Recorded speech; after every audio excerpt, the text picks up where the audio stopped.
Halo semua, perkenalkan saya Ayu, mahasiswi jurusan Teknik Industri Universitas Katolik Widya Mandala Surabaya.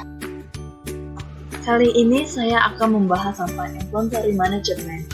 Nah, sebelumnya kita harus tahu nih pengertian inventory management itu apa. Secara umum, persediaan atau inventory dapat didefinisikan sebagai sesuatu atau sumber-sumber daya organisasi yang disimpan dalam antisipasinya terhadap pemenuhan permintaan. Persediaan atau inventory dapat juga diartikan sebagai sumber daya yang menganggur pada suatu organisasi. Nah, di produksi sendiri, persediaan atau inventory dapat didefinisikan juga sebagai sekumpulan produk fisik pada berbagai tahap proses transformasi, mulai dari bahan mentah ke barang dalam proses hingga pada barang jadi yang siap untuk dikirimkan ke pelanggan. Berikut adalah jenis inventory atau persediaan. Apa saja sih jenis persediaan itu? Yang pertama, persediaan bahan mentah raw materials. Yang kedua, persediaan bahan pembantu atau penolong supplies.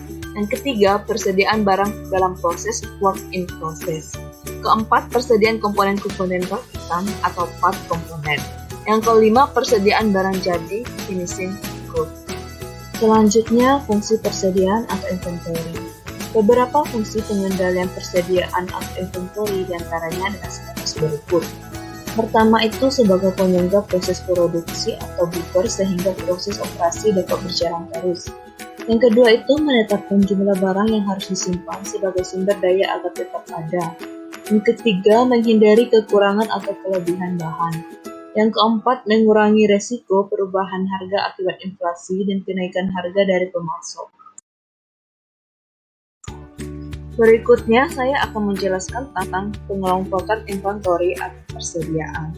Yang pertama itu ada fluctuation stock, di mana ini berfungsi untuk menjaga terjadinya fluktuasi permintaan dan untuk mengatasi jika terjadi kesalahan atau penyimpangan dalam perkiraan penjualan, waktu produksi, atau pengiriman barang.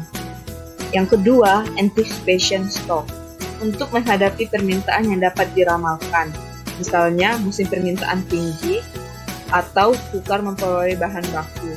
Yang ketiga, lot size inventory, di mana persediaan dalam jumlah besar yang melebihi kebutuhan saat ini untuk mendapatkan kuantiti diskon dan penghematan biaya pengangkutan.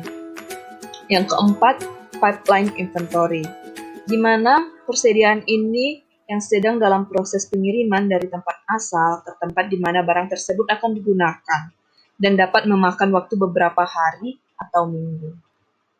Selanjutnya saya akan menjelaskan tentang biaya-biaya dalam inventory. Disimak ya teman-teman. Yang pertama adalah biaya penyimpanan atau holding cost. Adalah biaya yang dikeluarkan untuk menyimpan barang-barang yang telah dipesan. Nah, biaya-biaya penyimpanan ini diantaranya seperti biaya untuk aktivitas menyimpan seperti biaya penerangan, biaya alat pengatur suhu, dan kelembapan serta biaya sewa gedung. Berikutnya biaya modal, biaya keusangan, biaya perhitungan fisik dan konsilasi laporan atau stock take cost, biaya asuransi. Yang kedua adalah biaya pemesanan atau order cost.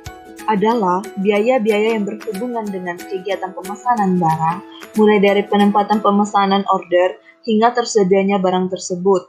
Biaya pemesanan biasanya tergantung pada frekuensi pemesanan yang dilakukan. Yang termasuk sebagai biaya pemesanan diantaranya adalah pemrosesan pesanan dan biaya ekspedisi, biaya pengiriman atau biaya upah dan biaya transportasi, biaya komunikasi seperti biaya telepon, biaya faks, surat menyurat, biaya pengepakan atau packing, biaya pemeriksaan penerimaan atau inspection cost.